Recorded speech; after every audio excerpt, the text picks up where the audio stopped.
Setelah gak ada update selama beberapa bulan, akhirnya gue tahu kenapa alasannya cuy. Ya mereka sedang mempersiapkan update besar di versi berikutnya. Dan benar saja kali ini udah rilis update terbarunya, yaitu HyperOS 2.0 202 atau yang bisa disebut dengan HyperOS 2.2 yang secara resmi udah dirilis secara global cuy.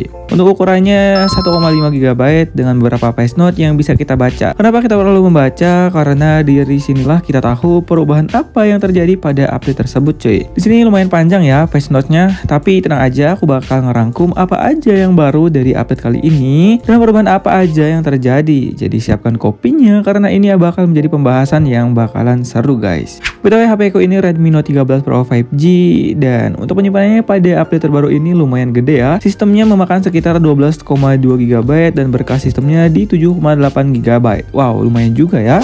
Oke, kita mulai dari lock screen-nya. Ada penambahan satu tema layar lock screen-nya pada estetika timur. Nah, yang ini ya, tema lock screen terbarunya, sisanya masih sama cuy. Jujur aja agak kecewa ya, karena saat aku pindah ke HyperOS Cina, banyak banget tema layar lock screen-nya. Mana bagus-bagus lagi. Lalu pada layar lock screen-nya sudah mendukung kustomisasi cuy. Jadi pada bagian widget, jam, tanggal bisa kita sesuaikan cuy.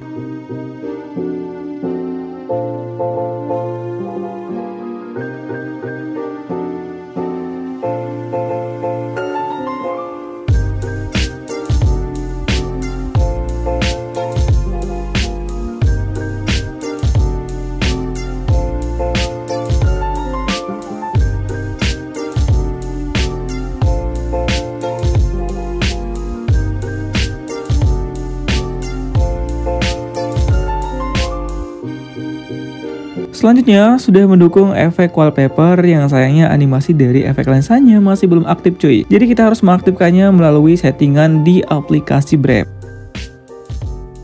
Untuk wallpapernya juga gak ada penambahan sama sekali, masih sama seperti update sebelumnya. Masuk pada menu layar utama, di sini wallpapernya sudah mendukung efek blur. Kemudian ada perubahan gaya pada layar beranda klasik. Cuman aku belum menemukan apa perubahannya, kayaknya masih sama deh. Coba kalian komen yang ngerasa ada yang berbeda dari layar beranda klasik ini cuy. Lalu ada animasi baru pada buka tutup aplikasinya, kamu bisa perhatikan ya. Nah kurang lebih seperti itu cuy. Menurutku ini animasinya bagus, jadi lebih smooth lagi. Setelah itu ada pengoptimalan performa pengguliran pada aplikasi pihak ketiga. Cuma menurutku ini kayaknya masih sama aja deh. Kemudian ada penambahan susunan layar 5x9, tapi aku lebih pilih yang 4x6 ini cuy. Biar tampilannya makin estetik. Nah yang menarik itu pada kameranya karena aplikasi kamera ini diupdate dengan tampilan baru yang lebih memukau lagi. Oke, ini dia tampilan awal dari aplikasi kamera ini. Terlihat berbeda ya dari versi sebelumnya. Di atas pojok ini ada menu flash dan Google Lensa. Kemudian pada tombol ke bawah ini jika kita tekan ada menu seperti HDR, kamera AI, dan lainnya. Setelah itu di bawah ini ada fitur pergantian lensa dari 0,6 ke 1 atau jika mau lebih dinamis lagi kalian tekan aja nanti muncul histogram yang bisa digunakan untuk ngezoom. Kemudian di kirinya ada fitur pencahayaan yang bisa kita atur dan di kanannya ada fitur percantik ya seperti kayak efek gitu cuy. Lanjut tampilan videonya lebih ringkas ya dengan fitur shot steady, rasio aspek, makro, dan setelan. Jadi tampilannya itu gak ribet lagi cuy.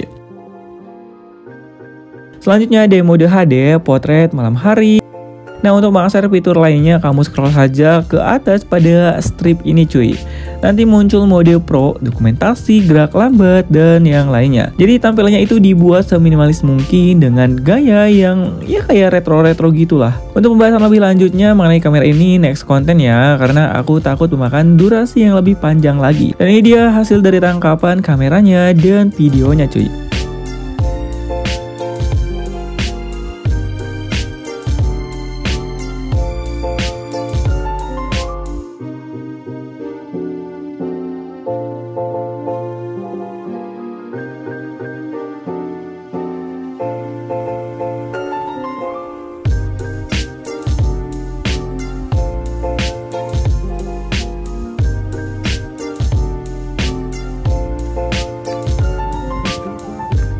Kemudian pada bagian galeri juga ini diupdate ya, tampilannya jadi lebih dinamis lagi dengan UI yang lebih hidup.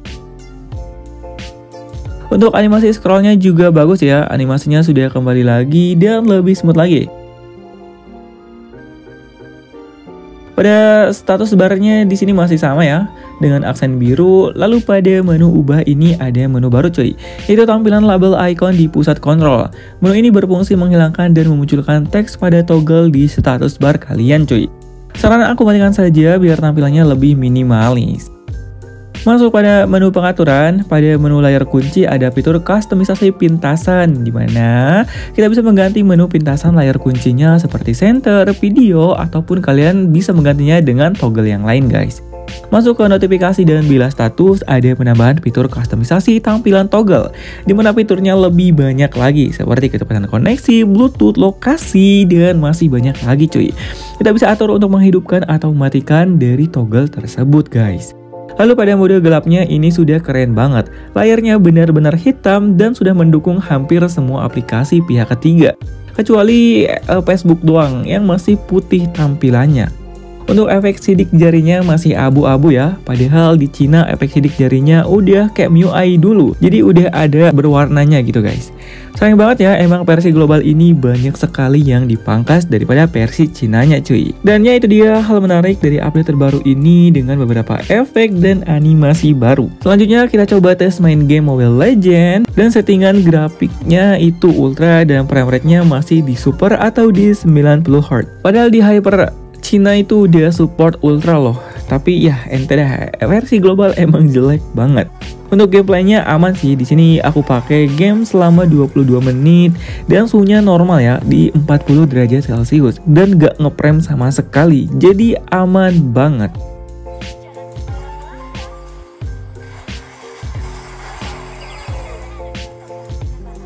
Jadi kesimpulannya untuk update gede di versi terbaru ini, dipakai sosmed dan lancar, perpindahan aplikasi juga smooth, baterainya awet, ngecasnya cepat, kemudian banyak fitur baru, tampilannya lebih minimalis dan estetik. Selebihnya bisa kamu nilai dan rasakan sendiri cuy. Minusnya di sini fiturnya gak selengkap seperti HyperOS Cina cuy. Jadi segitu dulu info dari pusat. Kalau ada yang kelewat dari fitur, boleh ya kalian tinggal tambahin aja di kolom komentar. Sekian, terima kasih, sampai jumpa di next video cuy, dan dadah.